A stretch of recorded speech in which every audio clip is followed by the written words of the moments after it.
Lemos assim a palavra do Senhor, Juízes 16, a partir do verso 21. Então os filisteus pegaram nele e lhe vazaram os olhos, e o fizeram descer a Gaza, amarraram-no com 2 cadeias de bronze, e viravam um moinho no cárcere. E o cabelo da sua cabeça, logo após ser raspado, começou a crescer de novo. Amém. Vamos orar mais uma vez? Deus tem uma palavra para a sua vida nessa noite a partir desse texto. E eu quero convidar você a orar para que você entenda, compreenda tudo aquilo que Deus tem para você. Ore nesse momento, ore pela minha vida, ore pela sua vida. Pai, ouve a oração do teu povo nesse momento. Que nada venha nos distrair, meu Pai, que o Senhor fale com todas as pessoas aqui nesse lugar. Eu peço de uma maneira especial àqueles que nos acompanham à distância, que às vezes o foco é um pouco mais difícil de manter. Eu peço, meu Pai, que eles escutem como o próprio Jesus ensinando. Que cada pessoa que está aqui da mesma maneira, que não veja simplesmente como mais uma pregação, mas entenda que o próprio Jesus está transmitindo algo para eles. Eu peço, meu Deus, tem misericórdia de mim nesse momento. E por amor do teu povo, usa a minha vida e fala com cada um deles, em nome de Jesus. Amém. Amém. Irmãos, a mensagem dessa noite tem como ponto de partida a história de Sansão, que é muito conhecida de muitos dos irmãos. Ele foi um líder no período dos juízes, lá no Antigo Testamento. E a história dele é muito forte desde o início, antes mesmo dele ser gerado na barriga da sua mãe. Todos nós viemos ao mundo com um propósito. E se nós vivemos plenamente esse propósito, o inimigo fica preocupado, o inimigo fica furioso com a nossa vida. E essa história é um retrato disso, que se aplica na vida de cada um de nós. Antes mesmo, meus irmãos, de Sansão ele ser concebido, Deus enviou o seu anjo para os pais e revelou para ele algumas coisas de como seria a sua vida, como seria a consagração dele e principalmente qual seria a sua missão, o seu chamado, a sua vocação.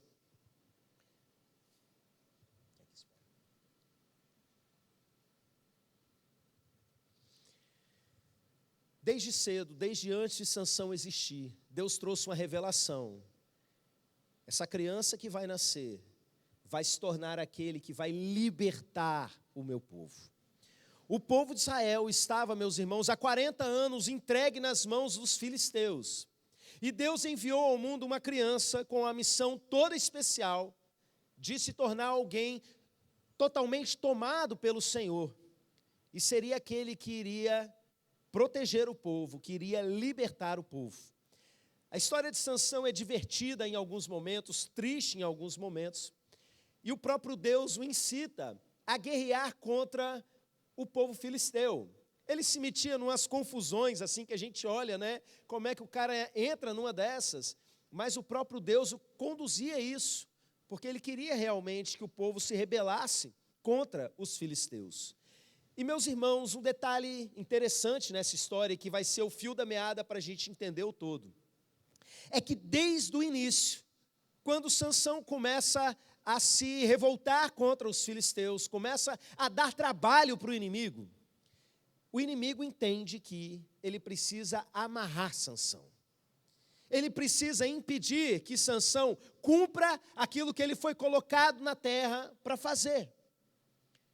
E desde o início, quando você olha lá no capítulo 15 de Juízes, a gente percebe que sobe até a região de Israel um grupo grande de filisteus, e quando eles encontram o povo de Judá, e o povo pergunta para ele, o que vocês estão fazendo aqui? Aqueles soldados respondem, nós viemos aqui para amarrar Sansão. Eu acho interessante isso, que o plano que eles revelam não é, nós vamos matar Sansão, ou qualquer coisa desse tipo, nós vamos amarrar Sansão. O desejo no coração deles em todo o tempo é que Sansão seja aprisionado. E, meus irmãos, povo de Judá vem até Sansão, explica o que está acontecendo, os filisteus estão lá e tal, eles querem amarrar você. É só amarrar? É. Vocês vão pegar, só vão me amarrar para entregar para eles. É, então tá bom, pode me amarrar. E eles pegam cordas novas, amarram Sansão todinho, levam e colocam ele no meio dos filisteus. E quando isso acontece, Sansão arrebenta como se fossem fiozinhos bem fininhos, queimados, ou seja, nada. Você não seria preso por isso, ainda mais um cara com superpoderes, né, como é descrito no texto. Ele simplesmente arrebenta aquilo tudo e causa ali uma matança no meio dos inimigos.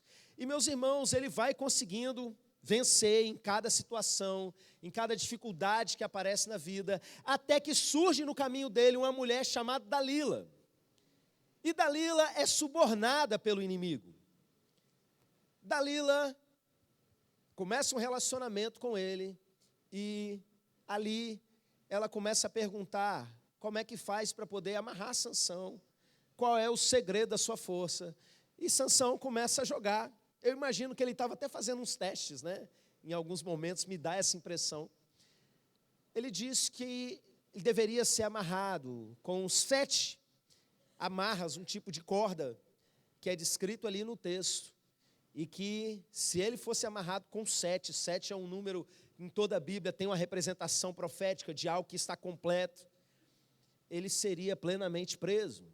E quando eles fazem isso com ele, quando ela faz isso, né, bota ele para dormir, quando ele dorme, amarra ele todinho, ela grita, o inimigo está vindo, chegou, os filisteus estão aqui. Ele, quê? Arrebenta tudo. E assim as coisas vão acontecendo, ela vai e insiste com ele de novo. Ele passa outra estratégia. Os filisteus estão vindo, arrebenta. Na verdade tem que trançar o meu cabelo todo e colocar uma peça de tiá, e aí a minha força vai embora. E aí quando ela grita, os filisteus estão vindo, ele tira aquilo, está super forte, está de boa. Até que a mulher vence ele no cansaço. Enche tanto a paciência dele. Você não me ama, faz aquela chantagemzinha emocional que algumas mulheres são especialistas em fazer. Você não me ama, você se amasse, me contava a verdade, e insiste, até que ele quer saber, vou te contar, o negócio é o seguinte, eu sou nazireu, eu desde criança, não cortaram meu cabelo, eu não bebo bebida forte, eu não faço uma porção de coisa, e foi descrevendo, e o segredo é esse, cortar o meu cabelo, a minha força vai embora. E aí o que acontece? Ela tem certeza que agora ele está falando a verdade.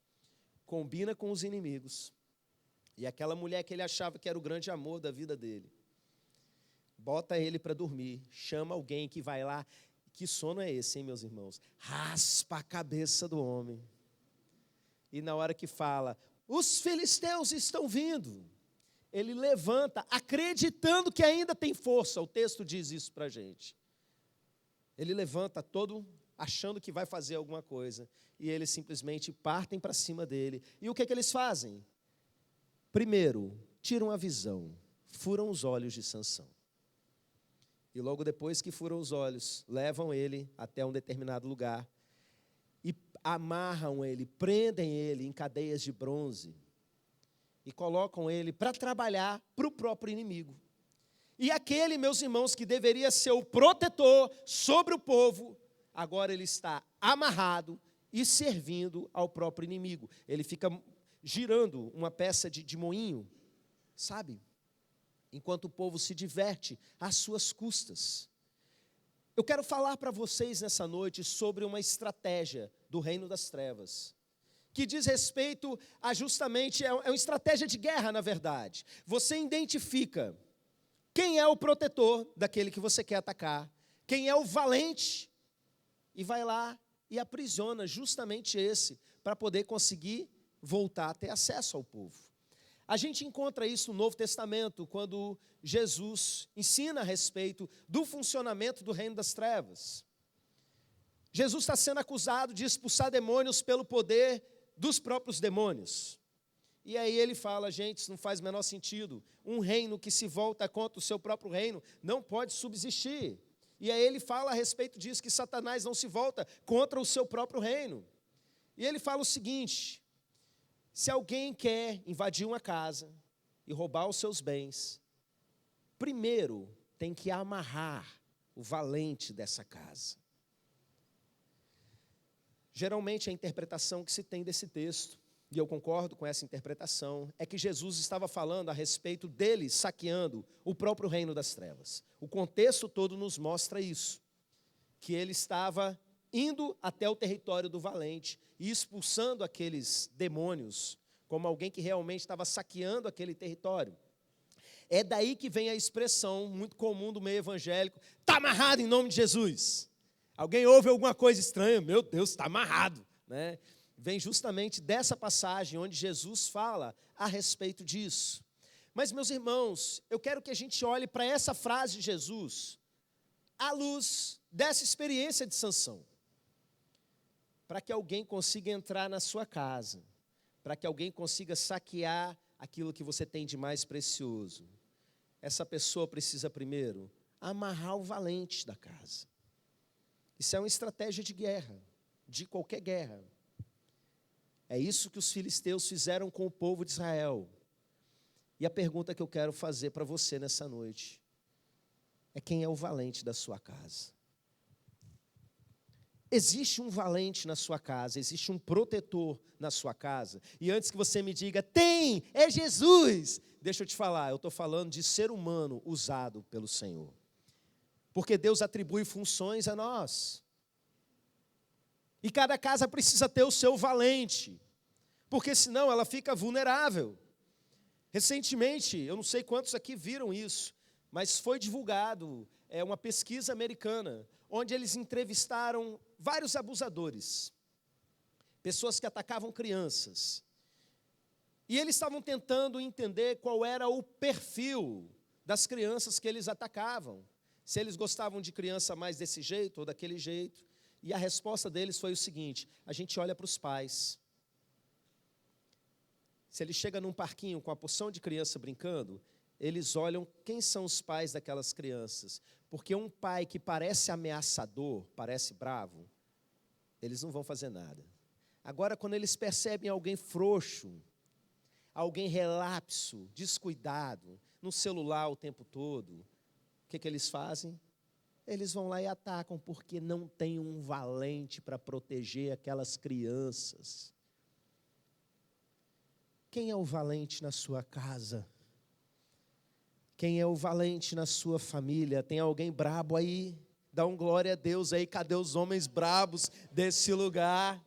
É com você que eu quero falar, homem de Deus. Existe um plano do reino das trevas, do inimigo, para amarrar o valente na família, assim como aconteceu na história de Sansão. Para quê? Para que se tenha acesso, para que se ataque completamente as famílias. Eu vou falar algumas coisas aqui, e eu vou falar alguns defeitos nossos como pais, algumas coisas que muitas vezes nós vivemos, e eu quero que você pense o seguinte: eu não estou aqui para simplesmente esculhambar a sua vida, falar mal de você, mas eu estou aqui para mostrar que há esperança. A gente vai parar um pouco com a história de Sansão e vai voltar nela no final. E por enquanto, o que eu quero que você segure dela é justamente essa.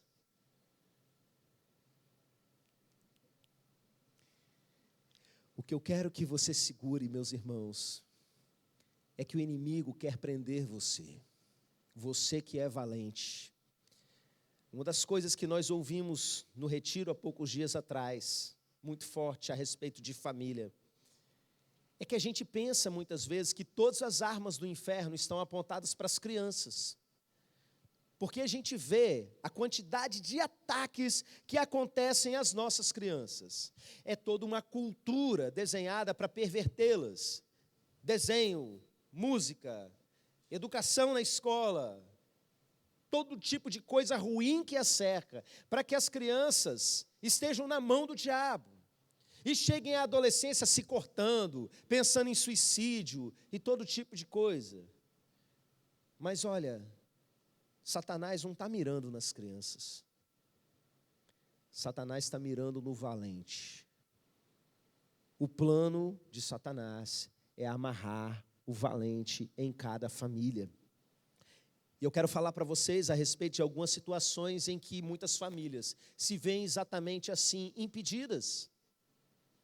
Havia uma época em que Sansão era impossível de ser amarrado, mas chega em alguns momentos na vida da gente, que nós que deveríamos ser aqueles impossíveis de serem amarrados, se entregam às armadilhas das Dalilas da vida. E a primeira grande cilada que eu quero falar para vocês é uma tragédia chamada divórcio. Infelizmente, a gente vive numa cultura em que as pessoas consideram isso diante das dificuldades que enfrentam ao longo do casamento. Isso é uma coisa que precisa ser arrancada do meio do povo de Deus, meus irmãos. Porque as pessoas vão dizendo o seguinte: eu não aguento mais, eu não tenho solução, eu sei que é errado, mas eu não tenho mais o que fazer. Mas, meus irmãos, eu preciso dizer como pastor, é sempre a mesma história. O problema não surge de uma hora para outra, mas as pessoas não procuram ajuda. A coisa vai piorando, piorando, piorando, e as pessoas não procuram ajuda. Até que chega um ponto que elas não querem mais ajuda, porque elas já decidiram o que elas vão fazer. E as consequências de um divórcio na vida de uma família são morte em muitas áreas. E a tragédia fica ainda maior quando essa família tem filhos. E, meus irmãos, como é terrível, porque geralmente o pai sai, a mãe fica com os filhos, e aquela figura protetora que devia estar ali como o valente dessa casa, é como se ele estivesse plenamente amarrado, impedido de ser tudo aquilo que ele precisa. E essa vulnerabilidade vai desde o campo físico, como muitos abusos que eu encontrei a história ao longo da vida, não aconteceriam se houvesse um pai ali fisicamente presente no dia a dia das crianças, como também vulnerabilidades do ponto de vista emocional, coisas que crianças carregam para o resto da vida, porque simplesmente não há a referência do pai. Sansão tinha o dever de proteger o povo chamado de Deus. Você tem o dever de ser o protetor da sua casa. Deus confiou a você a transmissão da identidade. Vocês viram aqui no momento que eu estava orando com os meus filhos, que eu falei algumas coisas para eles. Eu falei quem eles são, eu falei o que eu sentia por eles. Irmãos, isso é uma coisa para ser feito diariamente, inculcado na mente das nossas crianças, mas o pai não está presente, e eles perdem uma referência da figura masculina. E quantos dos nossos jovens e adultos, por conta desse inferno chamado divórcio, estão completamente perdidos, não sabem quem eles são, totalmente confusos em sua sexualidade. Eu quero que você entenda, o principal interessado em destruir o seu casamento é Satanás e seus demônios. Pastor, mas vai dizer que tudo é espiritual agora? Você não está dentro da minha casa, você não sabe como é minha mulher, você não sabe como é meu marido. Presta atenção, não precisa ter um demônio ali presente no momento para que Satanás esteja agindo sobre a sua vida. O reino das trevas também é composto de valores e está dentro das pessoas. Isso é muito forte, meus irmãos, são muitas mentiras que nós carregamos dentro de nós, que a gente precisa trocar pelas verdades da palavra de Deus. E as pessoas estão agindo por ensinos demoníacos, dia após dia. Então não precisa de um demônio estar ali, manifestando dentro da sua casa, para que você faça exatamente o que ele quer que você faça, se você carrega dentro de si princípios e valores do reino das trevas. Mas eu preciso te dizer algo pior ainda. Ele não precisa estar presente, mas via de regra, ele está. Pedro diz para a gente que o diabo anda em derredor, bramando como um leão, buscando a quem possa tragar. E ele diz nesse mesmo texto que todos os servos de Jesus estão passando pelas mesmas coisas em todos os lugares da terra. Esse nível de pressão e de opressão espiritual é realmente, meus irmãos, algo que todos nós enfrentamos. Então não seja inocente, não seja bobo espiritualmente. Tem muita gente hoje tentando ser legalzinho e inteligente, dizendo que não tem demônio, isso aí é só o humano. É verdade, o humano muitas vezes está ali atrapalhando tudo, mas Satanás está presente, se aproveitando de cada situação, de cada fragilidade nossa, de cada ponto fraco, porque ele é aproveitador. E às vezes um problema que é desse tamanho, ele está ali em derredor, bramando como um leão, esperando justamente essa chance para entrar e estragar tudo, e piorar ainda mais a situação. Irmãos, quantas vezes no meu casamento eu tive que parar tudo e começar a ungir a minha casa, e repreender e mandar sair. E tinha dia que eu não sentia nada não. Eu pensava, é a gente que é ruim mesmo. Mas, meus irmãos, muitas vezes eu sentia, Deus me mostrava exatamente quais eram as entidades que estavam agindo ali, dentro da minha casa. Eu não vou dar chance para o inimigo me amarrar. Eu não vou dar esse gosto dele de tirar o protetor sobre a vida dos meus filhos. Mas, meus irmãos, não é só divórcio. Existem pais que estão dentro de casa, dormindo debaixo do mesmo teto, mas é como se não estivessem. Estão ali, mas não têm tempo de qualidade com seus filhos. Trabalham. Saem de manhã, os filhos estão dormindo, volta de noite, eles já estão dormindo. Trabalha em feriado, trabalha em fim de semana, e trabalha, e não está presente na vida dos filhos. Eu preciso te dizer uma coisa, você está amarrado. Isso não é vontade de Deus para a sua vida, meu irmão. Você está perdendo anos preciosos que não serão recuperados. Qual foi a última vez que você levou seus filhos no cinema? Para pescar, para jogar uma bola, para ter um tempo de qualidade com eles. Irmãos, você pode achar que você está livre, que você não está amarrado. Mas a verdade é que no dia a dia, você foi plantado ali para proteger os seus filhos, mas você não está ali efetivamente, não é uma referência para eles, é uma lembrança, é alguém que é visto de vez em quando. Irmãos, mesmo a gente tendo tempo constante com os nossos filhos, como a gente encontra uma porção de desafios, como a gente encontra uma porção de dificuldades, imagina sem estar presente. Muitas vezes o filho está tendo mais tempo com o professor na escola do que com o próprio pai. E se o professor é uma boa referência, ok. Geralmente, muitas vezes não é. Eu trabalhei no meio da educação e eu conheci pessoas maravilhosas e pessoas perigosas que estavam ali influenciando dia após dia cada uma daquelas crianças. E as nossas crianças vão cedo para a escola e vão passar uma boa parte da sua vida até se tornarem adultos sobre essa influência. E cadê o valente? Cadê o valente para estar ali sendo a referência realmente de homem de Deus, de mulher de Deus? Irmãos, além dessa ausência, ainda existe uma outra forma que Satanás amarra e consegue entrar na sua casa e atingir e aproveitar essa desproteção. Arruma umas palavras complicadas, né? Desproteção, sai na hora. O pai muitas vezes ele está lá, e ele está até presente, mas ele está espiritualmente caído. Irmãos, isso é muito sério. Está presente, está no dia a dia.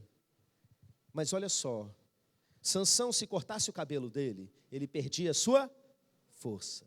E o que o inimigo descobriu? A estratégia, é só cortar o cabelo que perde a sua força. O que faz você ficar fraco? O que faz você perder a sua força? Você não sabe, não? O inimigo já sabe. Sansão não podia cortar o cabelo. Você não pode parar de vir para o culto. Você não pode parar de ler a sua Bíblia. Você não pode parar de ter tempo de oração, meus irmãos.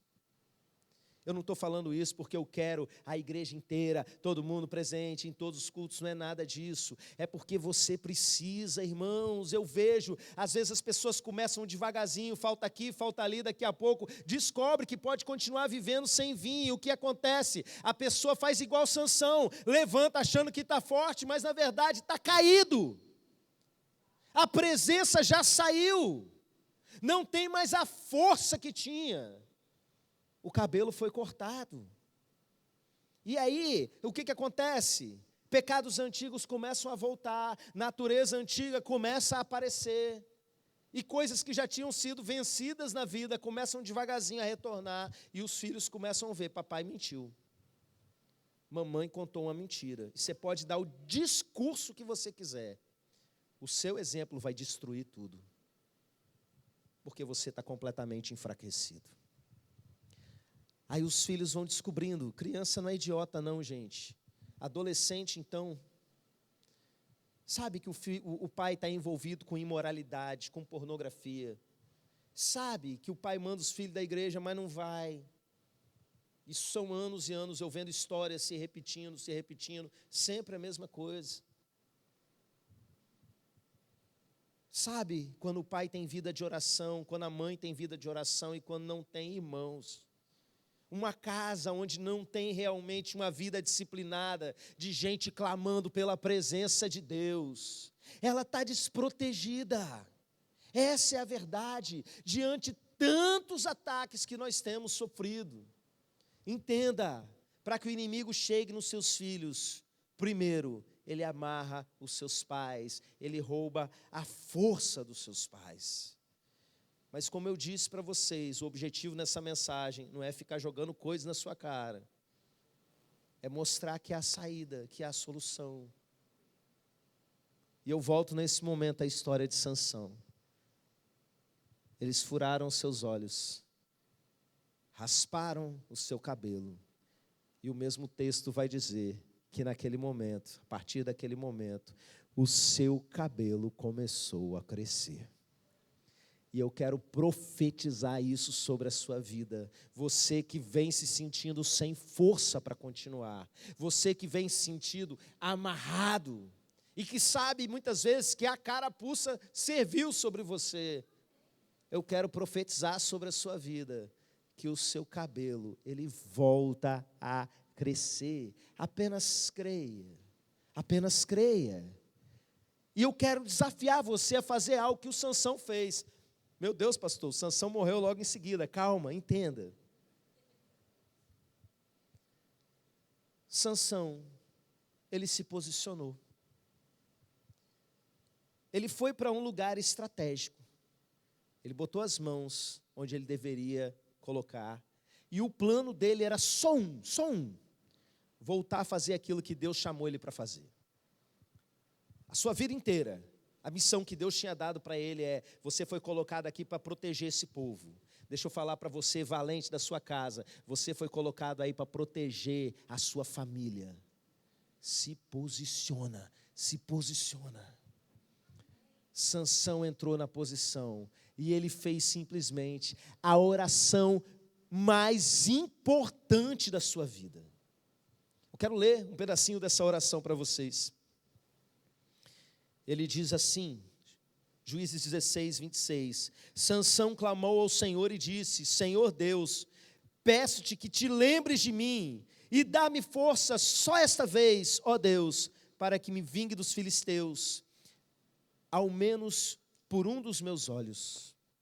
Então ele vira para Deus e fala: Senhor, peço que te lembres de mim ainda mais uma vez, ainda só essa vez. Irmãos, eu gosto de imaginar a cena, sabe? E quando a gente imagina a cena, a gente começa a entender como que muitas vezes nós estamos parecidos com aquilo. Sansão estava se sentindo no escuro, seus olhos furados.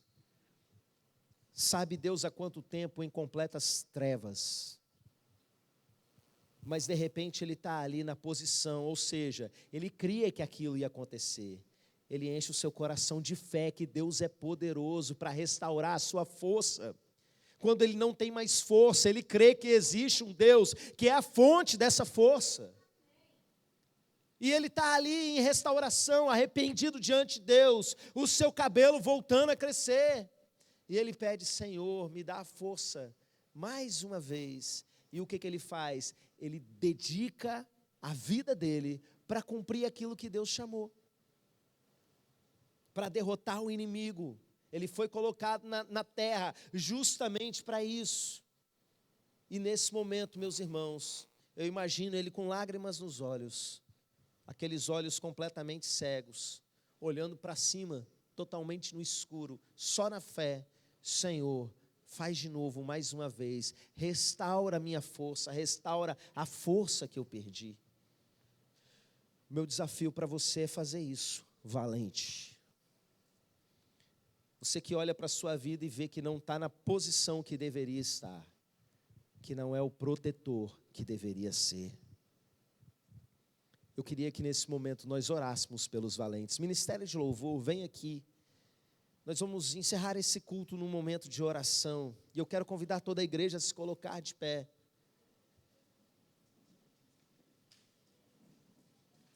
Você precisa ser aquele que é impossível de ser amarrado. O Sansão no auge da sua força, capaz de arrebentar qualquer armadilha do inimigo.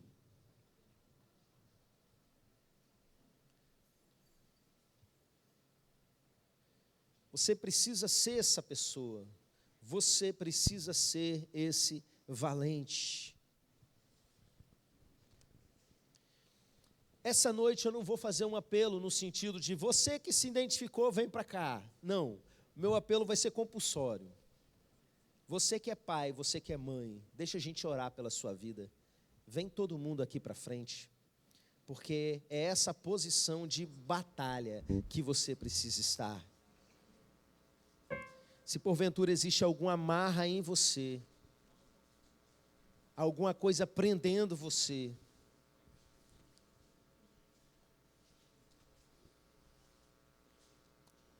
que caia nessa noite em nome de Jesus. Mas se não tem, da mesma maneira, que você seja fortalecido em nome de Jesus. Podem ir chegando mais para cá, mais para perto. Todo mundo que é pai, todo mundo que é mãe, vem para cá. E deixa a gente orar por vocês. Irmão Fernando está corrigindo aqui que não é o versículo 26, é o 28. Só descer mais um pouquinho.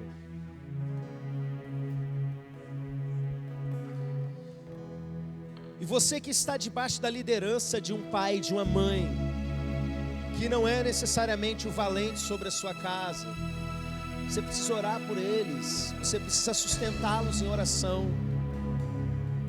Você que é filho, ore pelos seus pais. Antes de eu orar por vocês, meus irmãos, eu quero que você faça, de repente, a oração de Sansão. A oração daquele que reconhece que perdeu a força, que não tem a mesma força que tinha, mas que precisa se fortalecer. Senhor, dá-me a força de novo. Mesmo que você esteja se sentindo no escuro,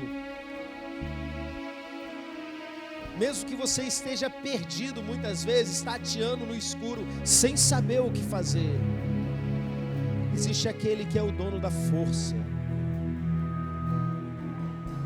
Existe aquele que é poderoso para usar você, para jogar toda a estrutura do maligno por terra. Então, nesse primeiro momento, simplesmente ore diante do Senhor. Levante os seus olhos ao céu e se quebrante diante do Senhor. Pai, eu quero apresentar diante do Senhor cada pai, cada mãe aqui nessa noite.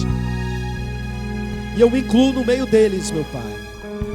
E eu quero declarar que nós somos os valentes sobre a nossa casa. E nós não aceitamos ser amarrados pelo inimigo. Por isso, meu Deus, em nome de Jesus, nós clamamos como Sansão naquele dia. Talvez alguns aqui nessa noite estejam exatamente nessa situação, servindo de escárnio, de deboche, de riso para o inimigo, colocado numa situação de escuridão, de escravidão. onde ao invés de estar protegendo o seu povo, está servindo ao inimigo, movendo as máquinas das trevas. Nós renunciamos tudo isso, meu Deus, e declaramos que nós somos servos do Senhor e queremos viver até o final dos nossos dias, até a última força, como Sansão fez, cumprindo o que o Senhor nos chamou para fazer. Nós somos os valentes das nossas casas, somos os protetores das nossas crianças, somos os protetores dos nossos adolescentes, dos nossos jovens, e Satanás não vai ter vez. Nós nos posicionamos, meu Deus, em nome de Jesus. Se nós deixamos que o inimigo roubasse a nossa força, nesse momento, meu Pai, nós oramos como Sansão. Devolve a força mais uma vez, Senhor, porque nós precisamos derrotar o inimigo nas nossas vidas. Nos ajude a caminhar em sabedoria, meu Pai. Eu oro sobre cada um desses pais e mães. Nos dê a sabedoria que nós precisamos para sermos protetor, meu Pai. Não só enquanto essa mensagem está fresca nas nossas mentes, mas no dia a dia, meu Deus, tem misericórdia de nós. Diante de cada desafio que for surgindo, em cada fase da vida dos nossos filhos, que a gente esteja cheio do Senhor, cheio do Teu entendimento, meu Pai, cheio do Teu discernimento, e que nós sejamos de fato pais e mães que dão trabalho, que o inimigo olhe e não ache que vai ser fácil, meu Deus, que a gente seja realmente bravo, destemido, pronto para lutar pelas nossas famílias, pela nossa casa. Eu sei que muitos aqui precisam ter essa chave virada, meu Pai. Muitos nessa noite precisam lutar pelo seu casamento numa garra muito maior do que tem lutado. Muitos aqui nessa noite precisam mudar a sua rotina, mudar o que tem sido importante na vida, se reposicionar espiritualmente. E eu peço, gira essa chave em cada coração, meu Deus, e não deixa, Pai, a gente sair do mesmo jeito que a gente chegou. Nos capacita, meu Deus, para sermos os valentes que o Senhor nos chamou para ser, em nome de Jesus. Amém, amém, glória a Deus, aleluia. Vamos aplaudir ao Senhor em adoração a Ele. Amém. Pode se assentar, igreja.